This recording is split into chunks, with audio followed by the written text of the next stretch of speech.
Thanks a lot for inviting me here. It's great to be here, and thanks for everyone for showing up in the summer. So I'm going to talk about provable non-convex methods, and of course, I don't have to really motivate this at this point. Non-convexity is really everywhere around us, and so when faced with non-convex problems, there's basically two different tracks that people have been taking.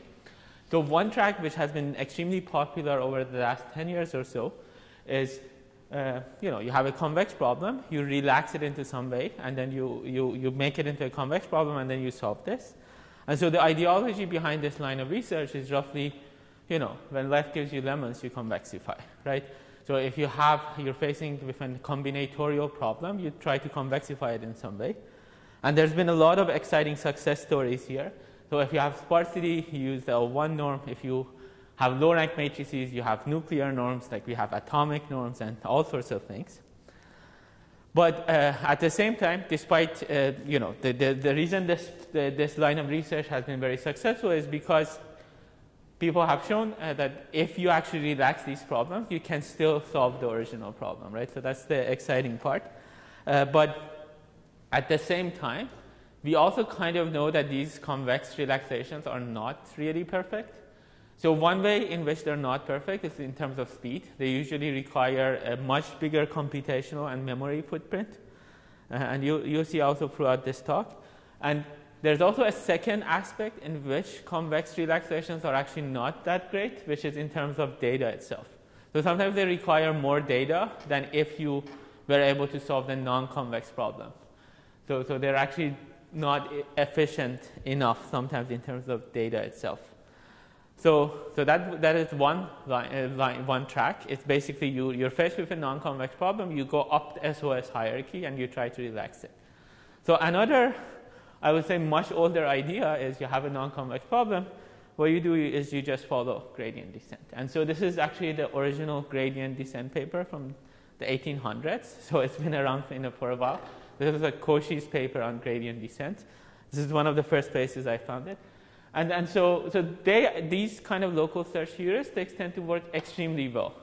But of course, we don't know why, and we don't know when we should be using them. And so a big part of my research right now is to understand, okay, this very simple algorithms like stochastic gradient descent, when they work and why.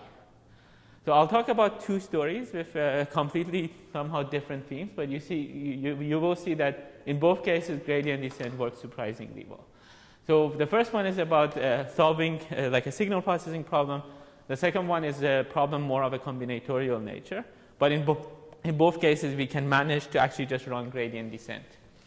So let me talk about the first one. And this also highlights this inefficiency in terms of sample complexity variable. So in particular, the specific examples I'm going to look at is trying to do sparse recovery from quadratic measurements. So what is the setting here?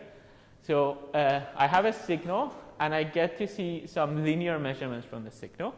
But I actually just get to see the square of this. So I know the ARs. ARs and YRs are known vectors, and these are measurements. These are measurement vectors, but I don't know X, right? And somehow I want to solve these quadratic equations in higher dimension. So that's the kind of problem. But in addition, I may know that X is in some sense sparse. It has only a few non-zero coefficients. So more generally, you can write it something like this, where you know the AR matrix and you know the YR. In this case, it would be just the order product of this little AR. And of course, we know that these problems are NP-hard in the worst case. In fact, solving quadratic equations in higher dimension is one of the universal forms of NP-hard problems. So you can encode every NP-hard problem this way. So as a point of reference for this talk, let's compare because we're going to look at quadratic measurements. Let's just remind ourselves about what we know about linear measurements, sparse recovery from linear measurements. We're going to use this as a baseline throughout the talk. So if I have linear measurements from a sparse signal, let's say a sparse signal, then if I ask the following question, how many measurements do I need to be able to recover an S-sparse signal, then we know the answer to that very well at this point.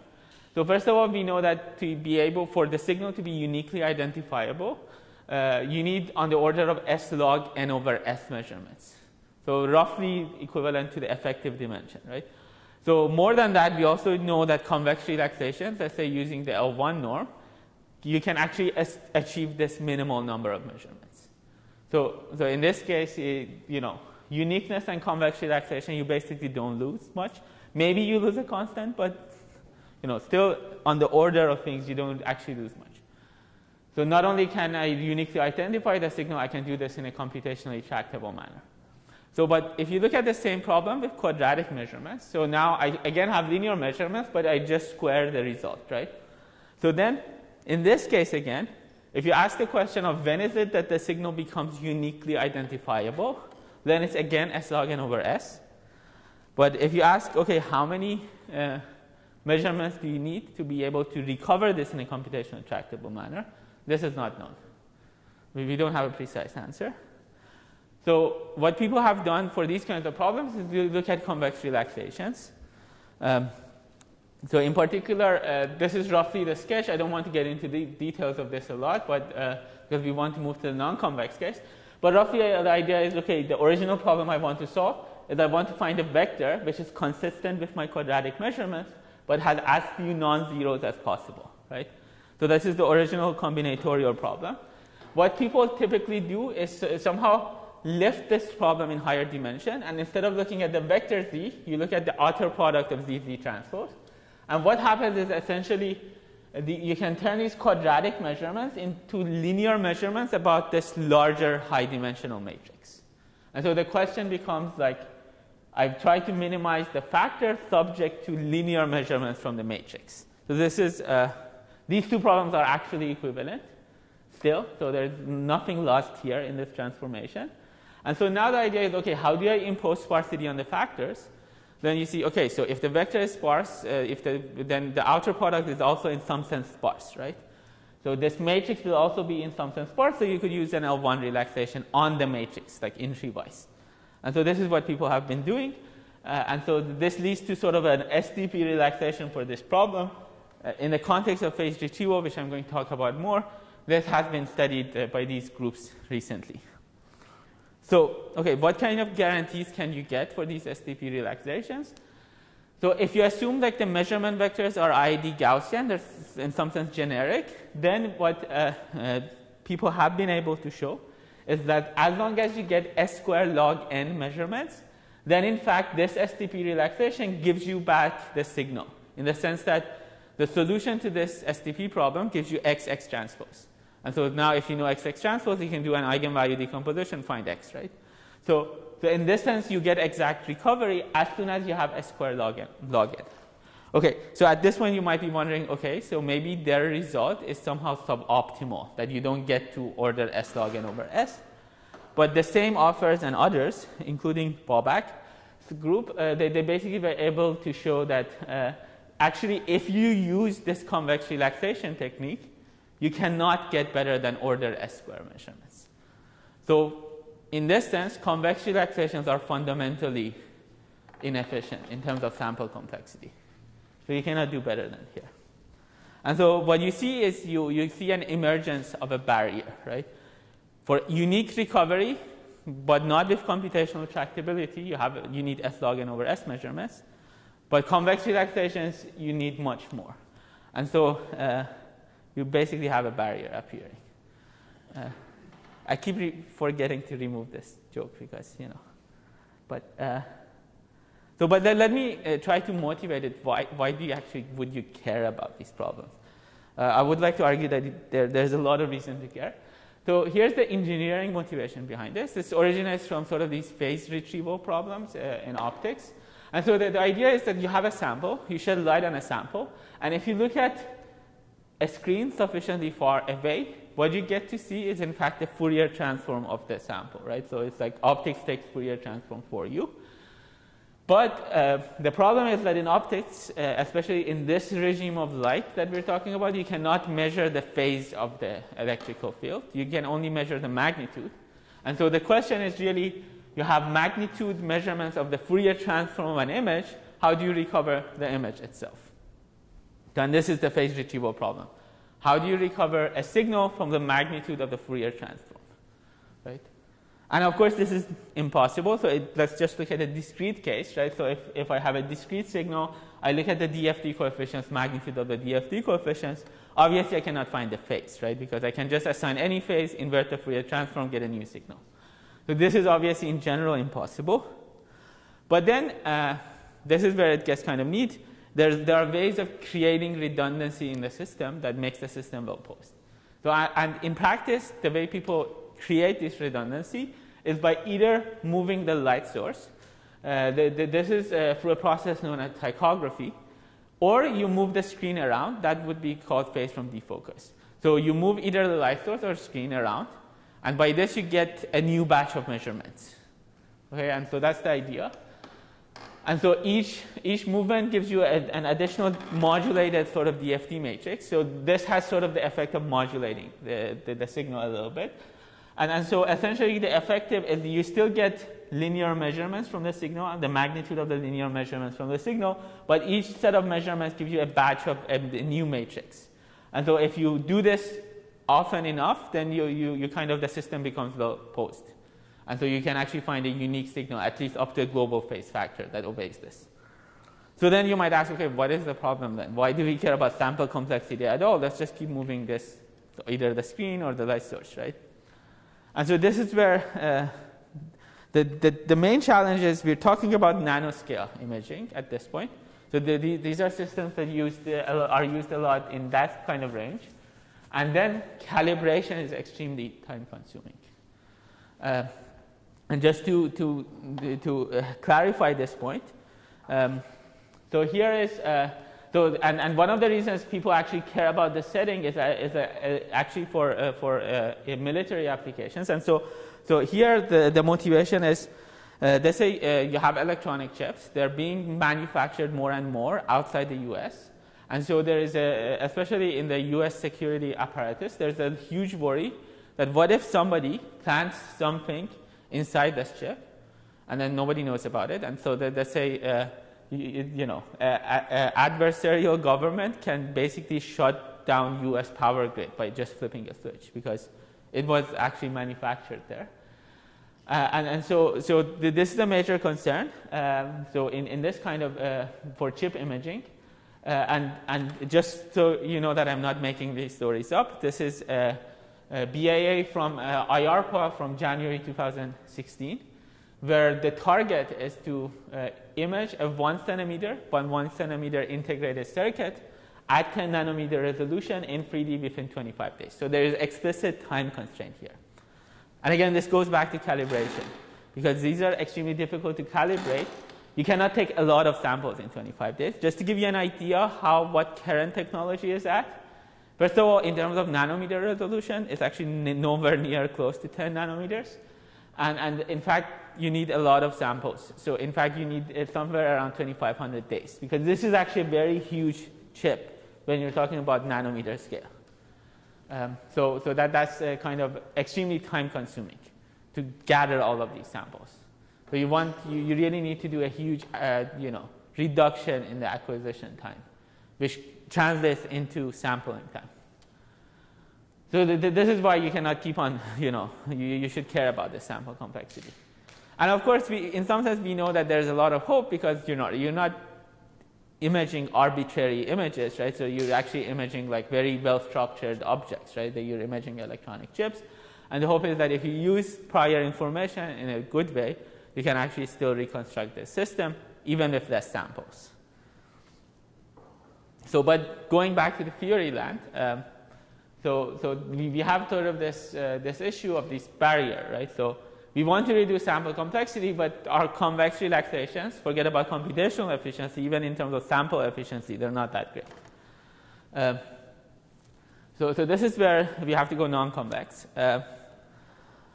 And so the idea is very simple. You have sort of magnitude measurements from a signal, and then you have the actual measurements. Let's just minimize some sort of misfit between the measurements and the model, right? Let's say just these squares. The advantages of this is, first of all, computationally, this is great, because you don't have to lift into huge matrices, right? So the image, remember, is really huge, and you want to still lift it into a matrix. It's just like impossible, right? Computationally, that's the advantage. But of course, the disadvantage is now you have a non-convex problem. Who knows what happens if you run gradient descent? Does it hit local optima? We don't know. So this is an algorithm we came up with a while ago. It's actually very simple. There's basically some sort of spectral initialization we use here. And then after that, you just essentially run gradient descent. So this is literally gradient descent. There is one thing one has to be a little bit careful about, because this is a complex valued function. But it's, this is a function over the complex domain, but it's real valued. So it's not technically differentiable. But essentially, you can pretend it is, because, and then, you can run gradient descent essentially, but you have to use this notion of Wertinger derivatives. This is why we called it Wertinger flow, right? So that's the reason for the name. And what we were able to show back then was essentially if you have generic measurements, so this is without any kind of structure. If you have generic measurements, then first of all, our initialization is good in a sense that as soon as you have order n measurements, generic measurements, again, there's no structure yet, then the initialization gets you within an O1 neighborhood of the signal. And then starting from that O1 neighborhood, if you run gradient descent, you converge to the global optimum, right? So even though the objective is non-convex, as a combination of these two steps, you have to actually have global convergence guarantees to the global optimum, right? So that was the result back then. Now, I do like to mention, like, you might be worried about, okay, maybe I don't want to use this kind of spectral initialization. What happens if I don't use it? So it turns out that you can actually do this without spectral initialization. The result continues to hold if you have random initialization. So if you have order, but you need an extra log n factor. Well, at least I haven't been able to remove this. But if you have order n log n measurements, Gaussian kind of measurements, then what you can show is that, in fact, all local optima in this problem are global optima. And so all the main issues you have to deal with is there are a bunch of saddle points. And then there's kind of like classic algorithms in optimization literature that allow you to avoid saddles. In fact, gradient descent with a random initialization also avoids saddles. So that's kind of characterizes the geometry of this kind of problem. This improves after we wrote our paper, there was a global characterization by John Wright and his group. This actually improves this in terms of sample complexity, this kind of result.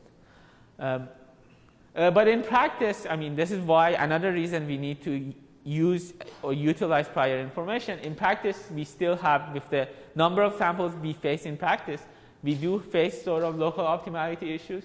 Even with Gaussian measurements, you do. So if you have 4 Gaussian measurements from a signal which is in R2, these are the 2 global optimum. These are because you cannot get the sign correct because you have magnitude measurements. So these are the 2 global optimum. But in fact, you see even 2 local optimum.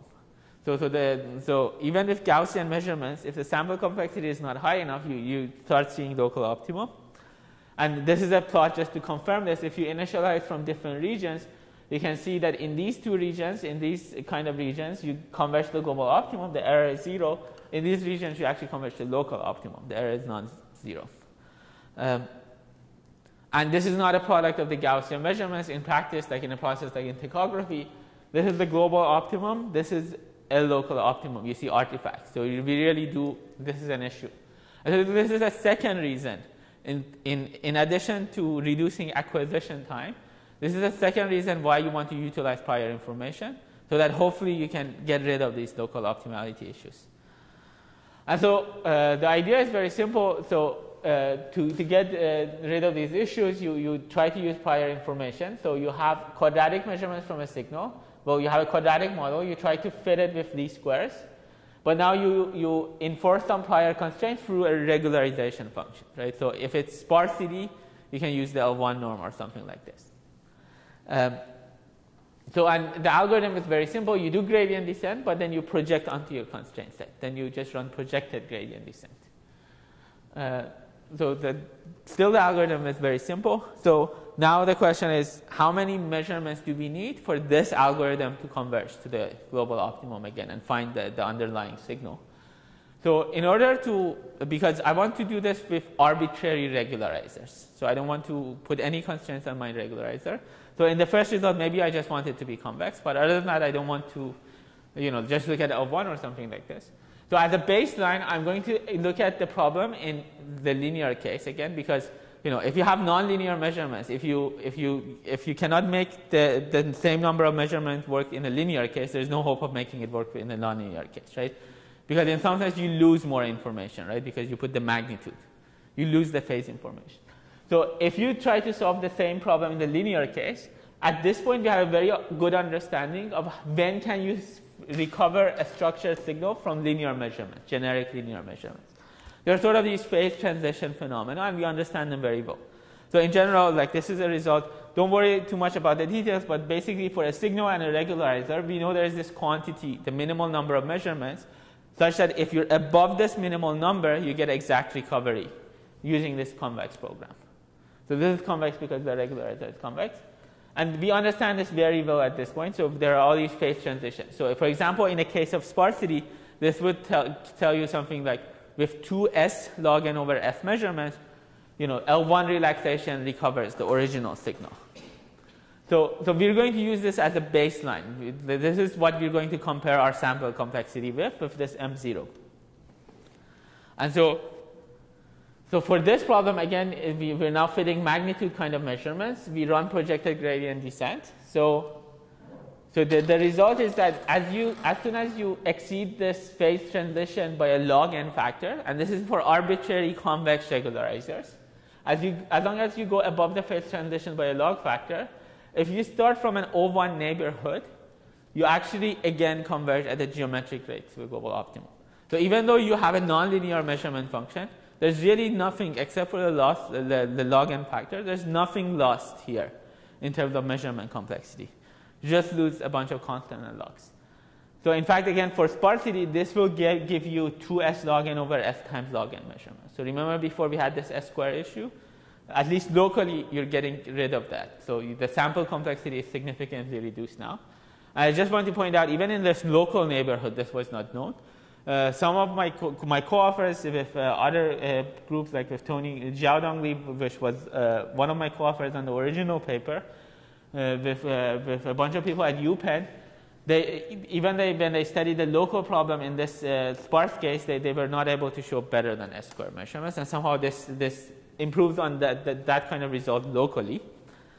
But the more interesting aspect is that you can also get this result globally, in the sense that, again, if you have this many measurements, then you can still show that all local optima are global again, and something like cubic regularization converges in polynomial number of iteration.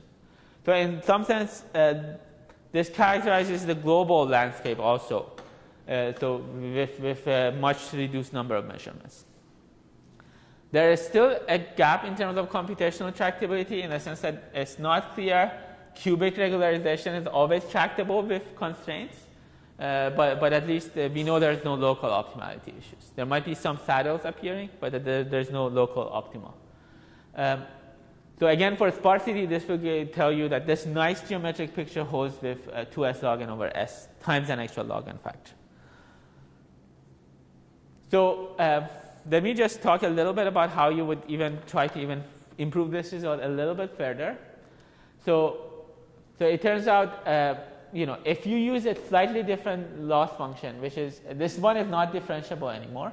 So before I was squaring both of these inside here. Now you don't square it. You just use the apps function. So if you do this and run projected gradient descent, and it's not really gradient because it's not differentiable, but it's only non-differentiable at a few points, so you can pretend it is. So basically, you can pretend that derivative of the apps function is sort of like sine. Okay, so if you pretend that's the derivative, then you can essentially run projected gradients. By the way, the same thing happens in deep learning, right? If you have a ReLU function, it's not technically differentiable, but you pretend it is. But the nice thing is you can still show convergence. Now you can show this with, like you can even remove the log factor. And in fact, you get a better convergence rate. So before it was geometric, but it was like 1 minus 1 over n. Now it's actually a constant convergence rate. So really, it's like computationally very efficient now. But the more interesting aspect of this is now this result holds with any regularizer. It doesn't even have to be convex. So you use your favorite non-convex regularizer, you get global convergence guarantees to the signal. So not only the objective is non-convex, the regularizer is any arbitrary regularizer that you like. As long as it's closed and you can do projection on it, then you're computationally intractable. So there is no, so you can, if you use LP with p less than 1, this result is totally fine. You get convergence. And this is actually important in imaging because usually if you use L1 in imaging, it's not going to work too well. You usually need to LP with p less than 1. The more interesting aspect of this is actually it connects signal recovery from structured measurements to denoising. So and the reason this happens, remember this phase transition quantity we discussed before? Essentially what you can show is that this phase transition is also the same as min-max rate of denoising in the following sense. If I take my signal and I add Gaussian noise to it, then I use my constraint set to denoise, right? So somehow I forget about the measurements, right? So I take my original signal, I add Gaussian noise to it, and then I use the constraint set just as the denoising mean. If you look at the error of denoising and normalize that property, this denoising rate will give you exactly the number of measurements. So, and in the linear case, this was established by Bobak's group, and for convex cases, for non-convex constraints, we actually showed this. And so essentially, this was a nice result in the linear case because it connected denoising to signal recovery from structured measurements, right? So they showed a very close connection. But this allows you to take it not only to the non-convex end, but with other kind of nonlinearities.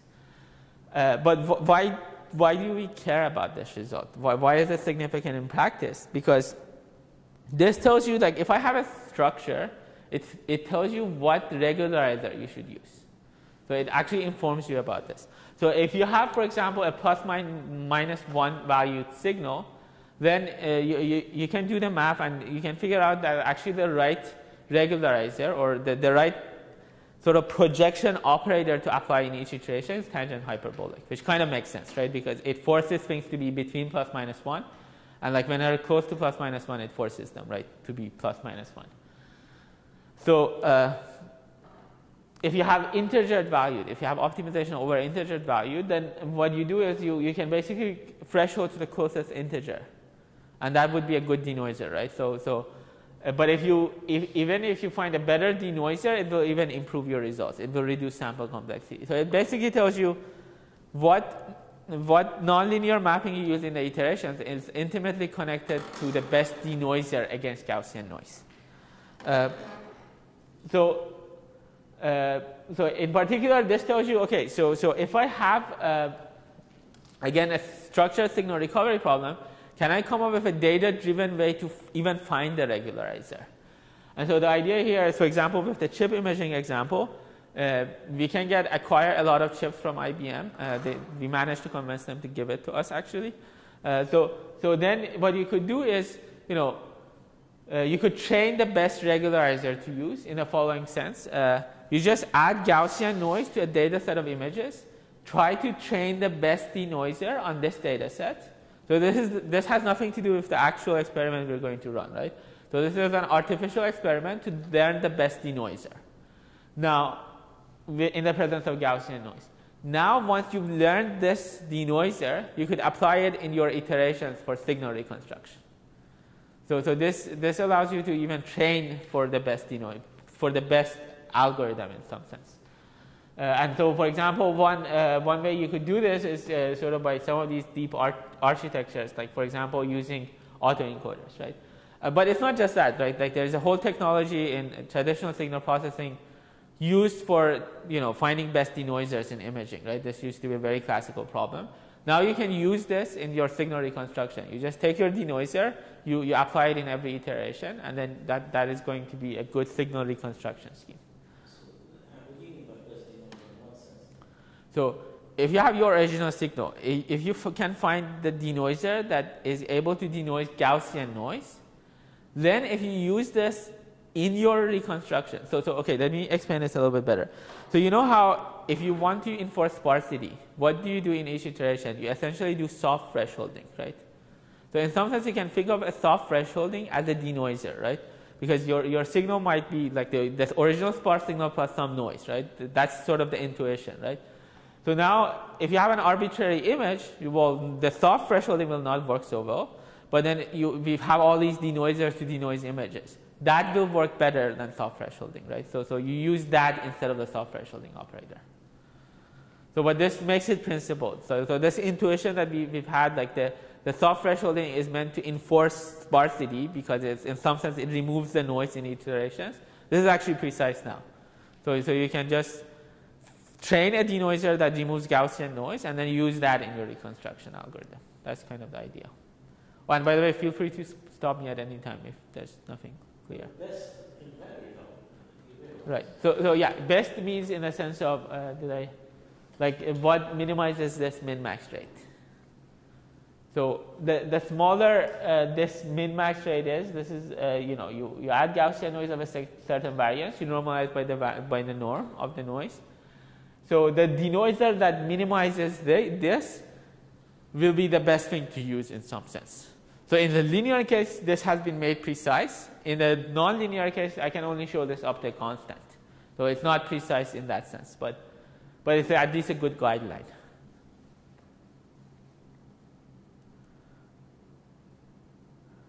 So in fact, we are actually starting a project on this at USC.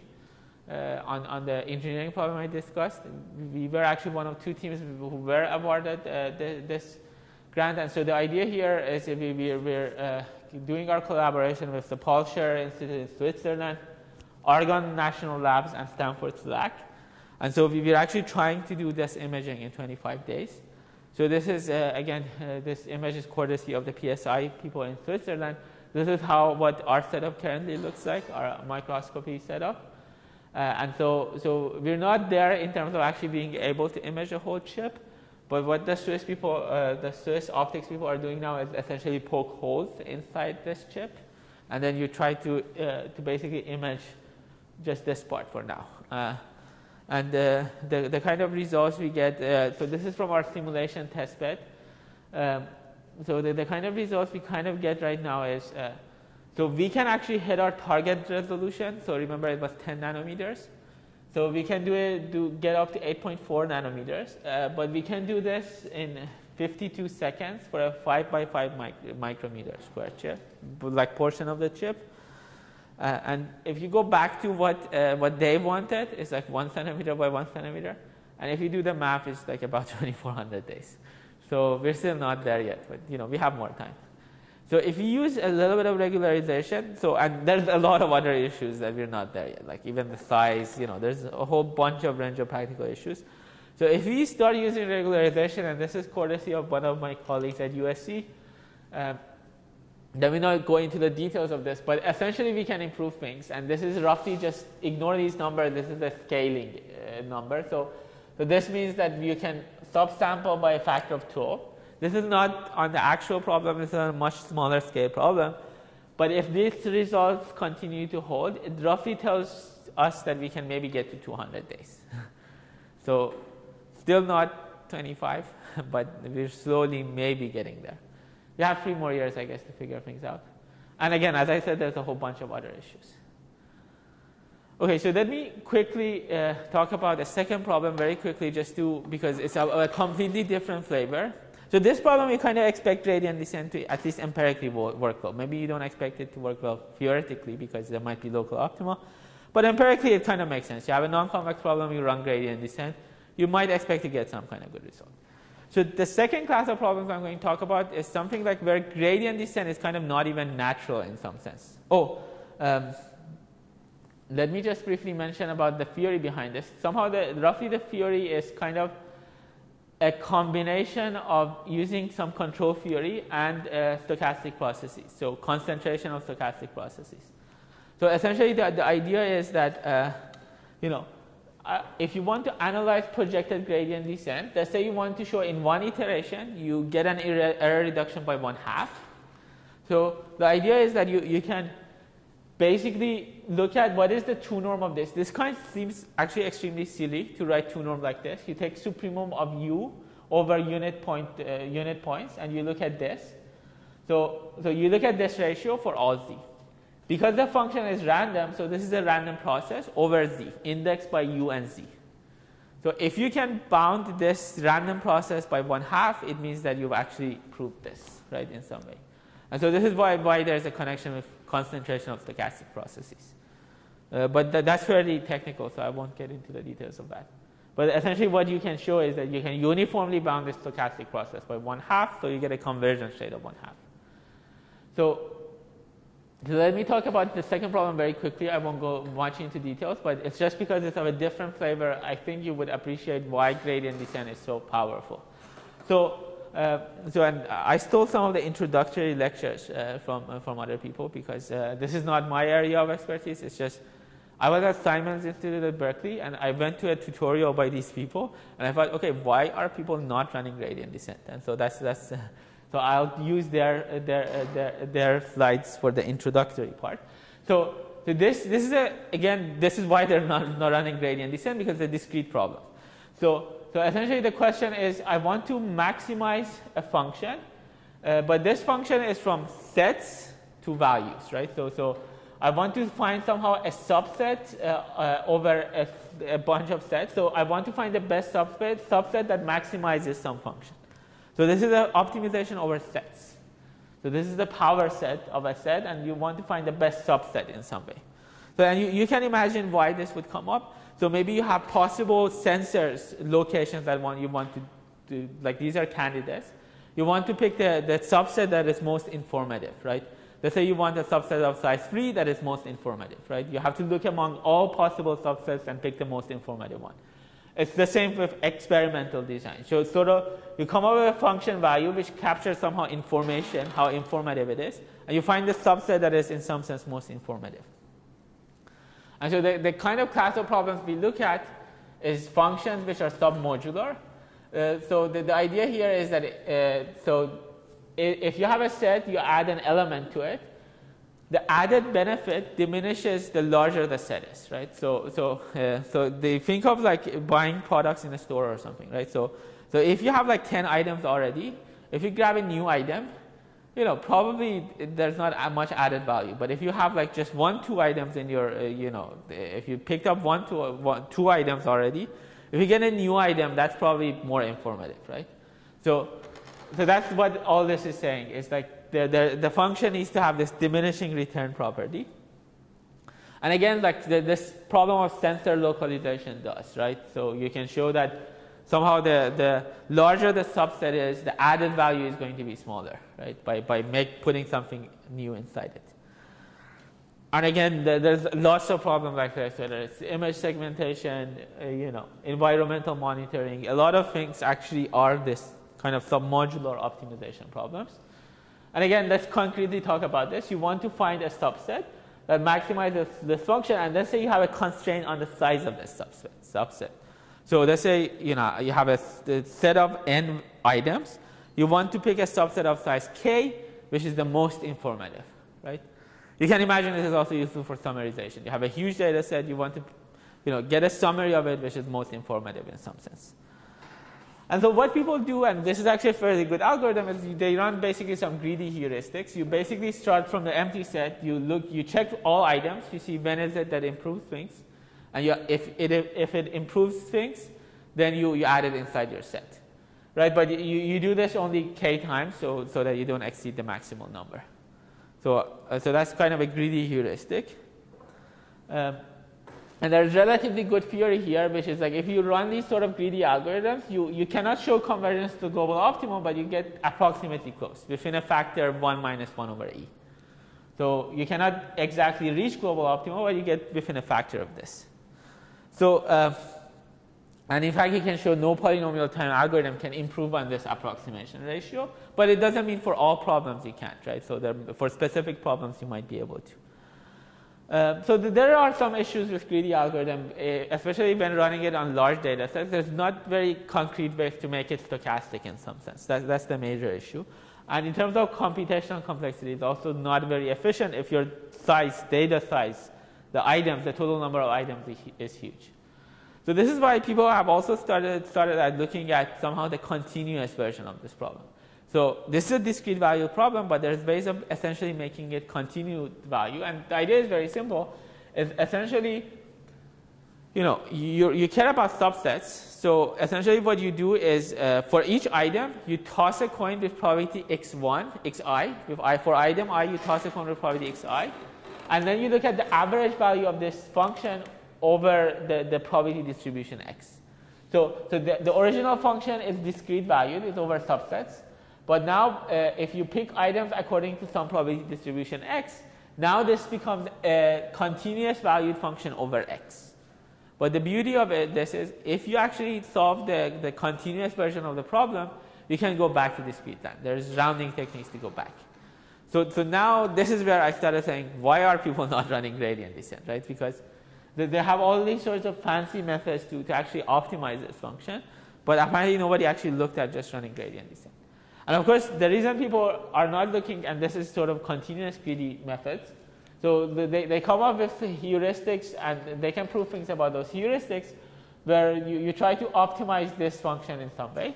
Because it's not continuous, there's more tools there. But why not just run gradient descent? Again, the answer is that because this function is non-convex, nobody knows what happens.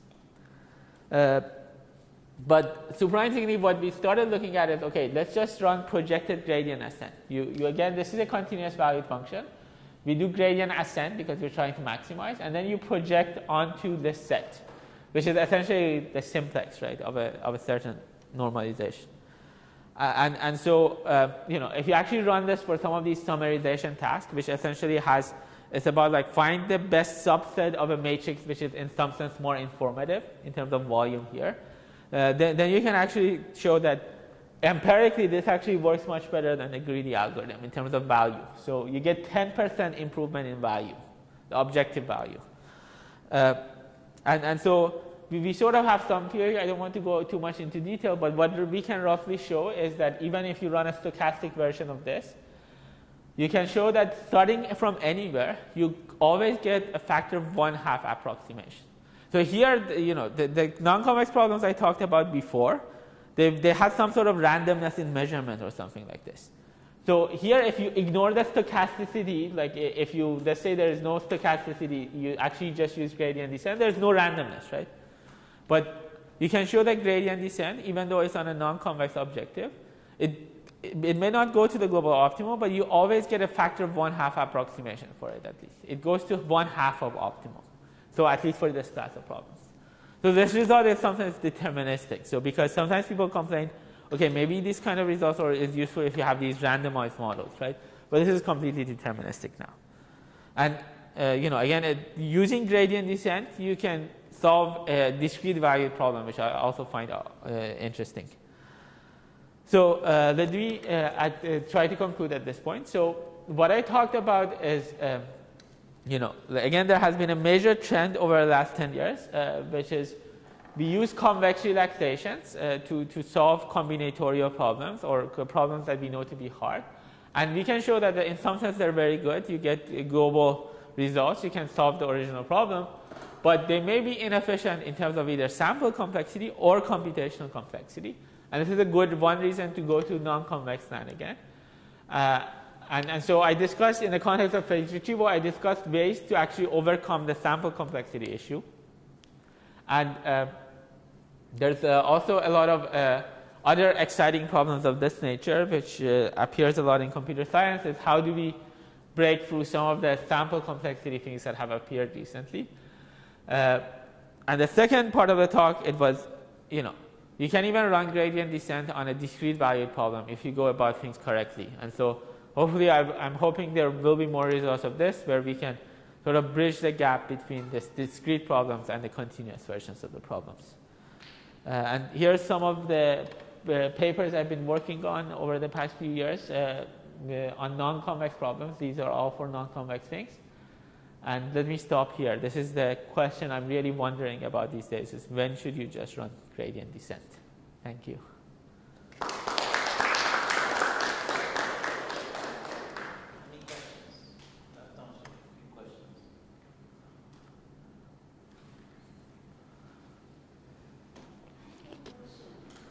When you do optimization,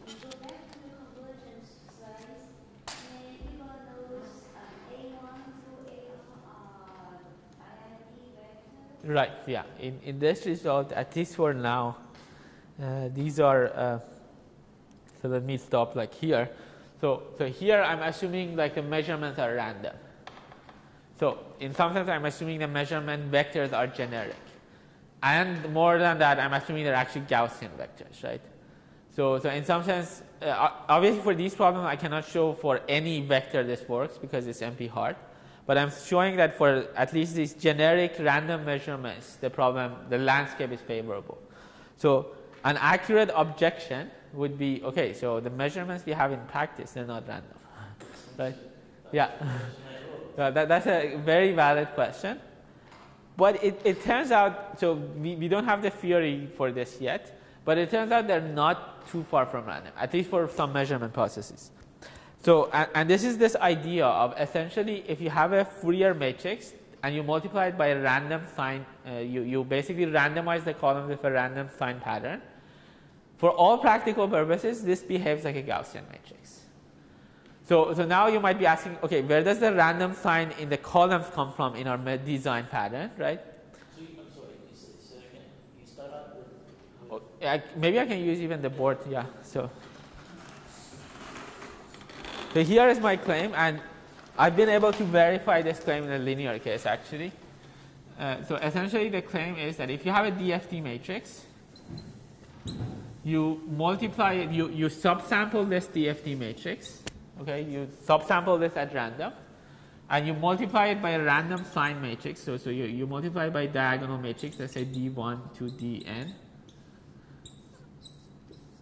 And the sign is random. So two things are random. You take a subset at random and you randomize the sign patterns. This matrix, for all practical purposes, behaves like a matrix of the same size with IID Gaussian entries. So Aij are now IID normal. So for signal processing purposes, they behave exactly the same, even down to the constants. So at least for these, for signal reconstruction tasks like the linear case, this is true. Nobody has been able to show this, but so if you take a Gaussian measurement matrix and this kind of matrix, if you look at the number of measurements you need, it's exactly the same in practice. So in this context, so here what we have is, we don't subsample this part. We have like the DFT matrix, but if you look at all of the measurement process, they're equivalent to multiplying still by diagonal matrices. So you remember the A1 I had, which was one batch of measurements. One batch of measurements is equivalent to DFT matrix by a D1, a diagonal matrix. Another batch is equal to A2, again DFT matrix, multiplied by D2, and so on. Okay, so still you might object, this guy is not random, right? So this is not a random sign matrix. So this is but where it gets interesting. This is not random sign, but surprisingly it's not too far. So especially for one of the measurement models, remember I talked about this, you move the screen around. May I stop you for yeah. When you say IID matrix, I didn't remember you behind your Oh, so here, before the IID matrix was like all of the, so I had a large matrix. So let's say this is n by n, this is A1, A2, and so on. So like each batch of measurements gives you, something like this. So before I was assuming that all of the entries of this larger matrix are completely IID Gaussian. You mean elements? Yeah, elements are IID Gaussian. So overall you have like an m by n matrix, and let's say m is like 4n. So you have a 4n by n matrix, and every entry in this matrix is IID Gaussian. So for the DFT case, you again have like a 4n by n matrix, but now they're not Gaussian. This part is DFT, and this part, and let me draw the fourth one. This part is completely deterministic. So the first claim is that, and again I cannot show this, but the first claim is that if you pick these guys IID random entry like plus minus 1, this matrix and this matrix will behave the same in practice. So that's the first thing. So we're getting closer to the setup because we still have these DFT matrices in practice, but then these guys are not random, right? But it's not too far. This is closer. But it turns out there's even gets more interesting, which is, so remember I talked about like you move the screen, right? So it turns out that if you choose the position of the screen at random, this will not be IID plus minus 1, but this will essentially be a chirp signal. So because of the optics of the problem, this will be a chirp signal with a random coefficient, basically where the coefficient of the chirp is random. So again, I cannot show this, but for all practical purposes, a chirp signal which has a random coefficient behaves like IID plus minus 1. And so this is why, even though we start from very random things, we have some hope of finally going, showing that this is kind of true for the applications. So it's essentially the application is not random, but in some sense it's kind of pseudo-random. So nature creates random-like objects. That's why we have some hope. So okay, this is only true about when you move the screen at random. But you move the screen. If you move the light source, there's no randomness there really. And actually, in practice, when you move the light source, you need much, much more measurements. So you cannot get away with this. And this is one of the reasons we really have to use prior information and all those things. So it's a valid point that they're not random. But kind of not hopeless, maybe. Any other questions? Well, if there are no questions, then let's thank our speaker again. Thank you.